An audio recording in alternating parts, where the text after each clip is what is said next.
All right, check out our new sponsor, Greenwood Stocks. They want you to know how to be able to trade stocks and be your own boss and be free to travel the world by making passive income. We all need that passive income from stock market. What are you waiting for? Call or text 281-760-3170. If you didn't catch that, that's on your screen. Or check them out at social media, Greenwood Stocks, and catch them at Gmail, Greenwood Stock Trading at Gmail, and the YouTube channel is Greenwood Stocks. Appreciate them for giving me the opportunity. Check them out. We out. All right, James Harden says that the Houston Rockets aren't good enough to win the championship, and they don't have the talent, the chemistry, and that basically he loved the city, but this situation can't be fixed. And so many words. He said he's ready to get traded. So let's talk about it. Check out the NBA Talk playlist. Hit that subscribe button, bell icon button. Share the video. And, at the end of the day, he had the point that he wanted a ring chase. I thought Kevin Garnett just barely made the right time to ring chase and still have a little bit left of his prime. Ray Allen obviously did it at the right time. He gave everything in Milwaukee, everything in Seattle. Obviously, Gary Payton and Karl Malone was old. Malone retired after not beating the Pistons.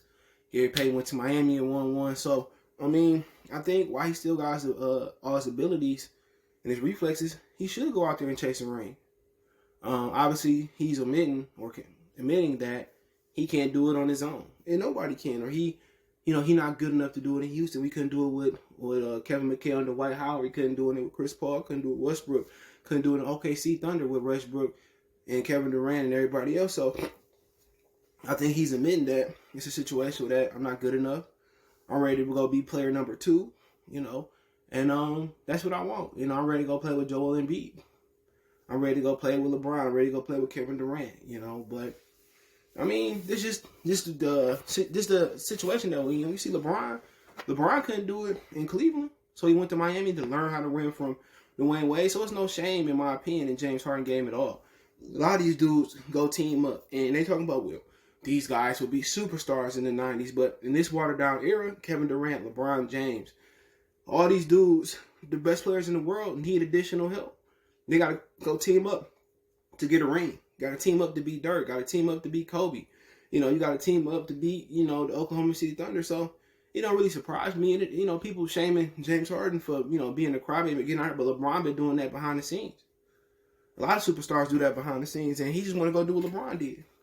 And a lot of guys want to do what KD did. And they did it at a young enough age to really solidify them as champions. But Charles Barkley wish he can go do that. He can rewind it in the past and go do that. And that's what James Harden doing. So you can't really knock him. I just don't like him publicly being a little crybaby. But behind the closed doors, LeBron James is doing the same thing. So LeBron James fans can't sit here, he can't do it and he wanted to leave Houston and form a suit. LeBron did the same thing. The only reason Steph Curry don't get flack is because those guys came to him. Kevin Durant came to him.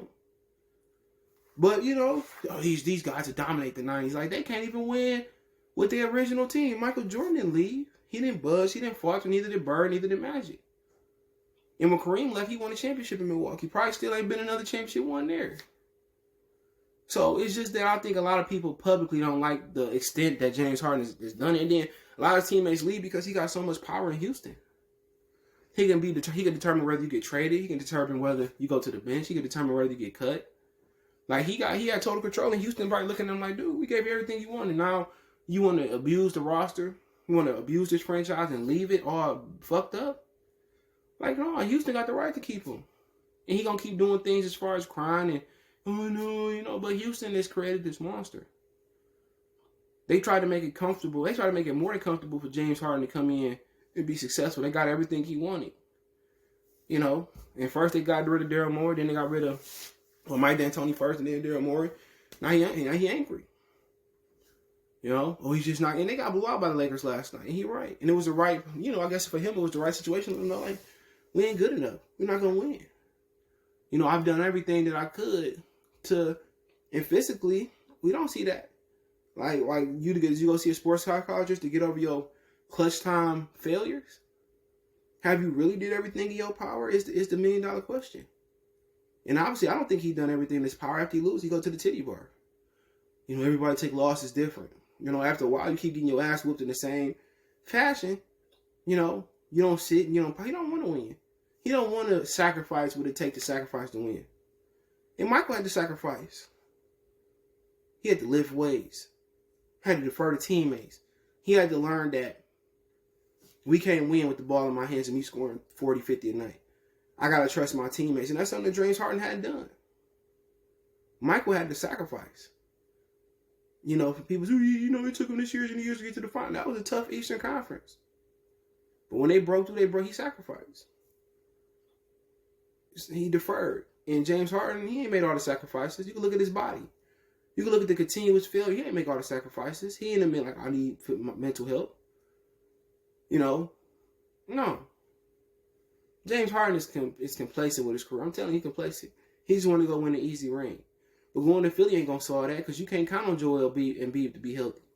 Joel Embiid look big as ever. He don't want to cut no weight. As soon as you think y'all winning something, Joel Embiid get injured, and you there by yourself, and we all see you can't carry kindergartners to the first grade. So that ain't the right spot. You can go to Brooklyn. We seen Karis LeVert making big shots. We seen KD make big.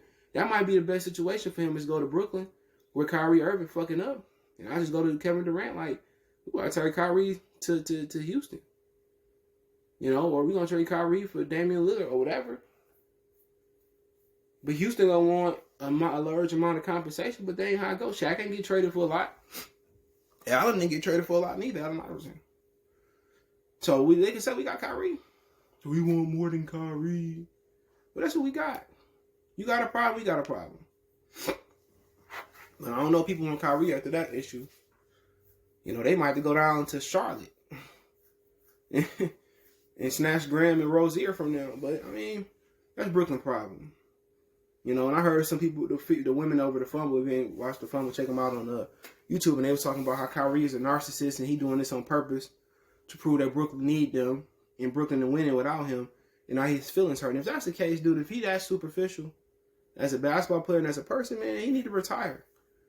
Like, nigga, you couldn't do it with Brooklyn. You couldn't take the Brooklyn Nets past the first round last year because you got injured. Like, Kyrie think he a Uno. You not Uno. You know what I'm saying? I don't know how LeBron dealt with that nigga, man. I've been to have somebody come haul him off. You haven't seen Kyrie in 14 days. What was that movie, Celtic Pride? Had somebody do that to him. We haven't seen Kyrie in 21 days. Like, he's just a guy that I don't like, dude. Maybe I don't understand him all the way. But he seemed like a guy that just tried to show you, so you can't do it without me. And you already jealous of Kevin Durant already? And he ain't even played a quarter of the season yet?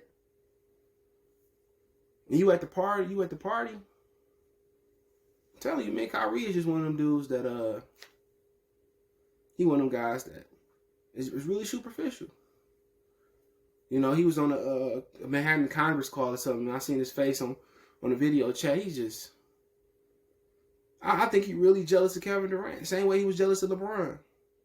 Like, you're not a number one. You're not Isaiah Thomas. You're not Allen Iverson. You can't even get your team to the championship and win a game. Matter of fact, when the Celtics made it to the Eastern Conference, you couldn't even be healthy enough to do that. Do he not understand that health-wise, this physical ability is just not there? You don't have the durability of Allen Iverson. You couldn't even finish college. You don't have the durability of Allen Iverson, Isaiah Thomas. You don't have that durability. He was a Chinaman. So you'll never be the number one player. Like, if I'm them, I'm just done with him. If I can trade him wherever I can trade him to, I'm good. I can say I got Kyrie for Ben Simmons. I'll do that. Them two niggas in Cleveland hooping. Darius Garland and Colin Sexton, get both of them. Shit. Better than Kyrie. Send his ass back to Cleveland. Send him to Indiana for Malcolm Brogdon and Victor Oladipo. Indiana love to have him. You know what I'm saying? Because they ain't about to pay Oladipo and get Brogdon. Shit, and then when Spencer did what he get back, he can flip his ass. But with James Harden, man, it's just like him and Kyrie just. But at least James Harden know I'll get my stats. So people can look at me and say, I had the most points ever in this. But as far as that, he done. He said that he ready to ring chase a ring. He ready to chase a ring. I ain't mad at him. He better be number 2 wherever he go, number 3. That's how the player he is. He a player 2 ass nigga. He might be a player 3 ass nigga. That's one dude I wouldn't trust. If James Harden makes this to win the game, you live, CJ. If you miss him, hell no. I'll get out there and take that shot for that bitch nigga shoot for me. You feel me? But hey, it is what it is. Let me know what you guys think. Check out the NBA Talk playlist for more videos like this. I do appreciate everybody for tapping in. Want to make a donation? Best way to donate is share the video. But Cash App is CJGood313. That's in the description. PayPal link in the description. Don't forget, you can always reach out to me if you have a question or video request, or want to advertise your business on the channel. You want to know how to do this, do that.